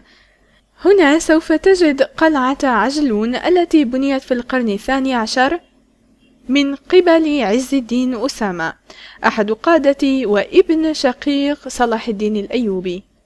تعتبر مثال جيد للعمارة العربية والإسلامية، حيث كانت بمثابة حصن عسكري وعازل لحماية الكرك في الجنوب وبيسان في الغرب من غزوات القوات الصليبية. كان ثمة هدف رئيسي آخر للقلعة، وهو حماية التنمية والسيطرة على مناجم الحديد في عجلون. باستكشاف القلعة يواجه الزائر مجموعة مذهلة من الغرف والمستويات والتي بنيت خلال العصور المختلفة. بعد عبور الخندق والدخول من خلال بوابة الحراسة ستأتي إلى المدخل الأقدم للحصن المستطيل الأصلي. من هنا يمكن للمرء أن يصعد خلال مستويات مختلفة إلى السطح الذي يتيح مشاهدة المناظر الخلابة لسوريا ولبنان من الشمال وإسرائيل في الغرب. القلعة اليوم محفوظة وذات مظهر جميل يجذب الأجانب والشعب الأردني على حد سواء. المباني والأبراج والمعارض والسلالم التي تشكل جزءا من المدينة، وكذلك المناظر الجميلة التي تحيط بالتلال القريبة سوف تأسركم. كان قلب القلعة الأصلي يحتوي على أبراج ركنية، ووجد أثار الشقوق الذي أحدثتها الأسهم في الجدران السميكة، وكان يحيط بها خندق يبلغ عرضه حوالي 16 مترا وعمقه حوالي من 12 إلى 15 مترا. بعد وفاة أسامة تم توسيع القلعة في الفترة ما بين 1214 إلى 1215 ميلادية من قبل أيبك ابن عبد الله الحاكم المملوكي، وقد أضاف برجا جديدا في الزاوية الجنوبية الشرقية وبنى البوابة. فقدت القلعة أهميتها العسكرية بعد سقوط الكرك عام 1187 ميلادية في يد الأيوبيين، وفي منتصف القرن 13 سلمت القلعة إلى يوسغ ابن أيوب ملك حلب ودمشق، الذي أعاد البرج الشمالي الشرقي واستخدم القلعة كمركز إداريا. في عام 1260 دمر المغول أجزاء من القلعة بما في ذلك الأسوار. بعد وقت قصير من انتصار المماليك على المغول استعاد السلطان ظاهر بيبرس القلعة وطهرها من الخندق. استخدمت القلعة كمخزنا للمحاصيل والمخصصات، وعندما تم تعيين عز الدين أيبك حاكم جدد القلعة كما يبين النقش الذي وجد في البرج الجنوبي الغربي للقلعة. وفقا للأسطورة المحلية بعد الانتهاء من القلعة دعا أسامة القادة المحليين من بني عوف إلى وليمة فاخرة في القلعة. بعد أن استمتع المشايخ قام بالزج بهم في الزنازين. كان لديه مشكلة مع بني عوف بعد ذلك، وخلال الفترة العثمانية تم تعيين فرقة من 50 جنديا داخل القلعة، وخلال الربع الأول من القرن 17 استخدمها الأمير فخر الدين المعني الثاني أثناء معركته ضد أحمد ابن طارباي، وزود القلعة بالمخصصات والذخيرة. ضعف تاريخ القلعة حتى الفترة العثمانية عندما كانت تستخدم لإيواء قاعدة عسكرية عثمانية خلال القرنين 17 و18. جاء المستكشف الألماني السويسري يوهان لودفيج بوركهارت هنا خلال رحلة استكشافية للشرق الأوسط في عام 1812، ووجد فقط 40 فردا من أسرة عربية يعيشون بين جدرانها. ضرب زلزالين رئيسين مدمرين القلعة في 1837 و 1927. مؤخرا تتقدم الحكومة الأردنية في عملية ترميم وتدعيم الجدران وإعادة بناء للجسر فوق الخندق. من هذا الارتفاع الرائد فإنه لا تزال تشعر بأن قلعة الرابتح على الرغم من أنها قديمة ومكسورة تستطيع أن تحمي جيوش الخليج.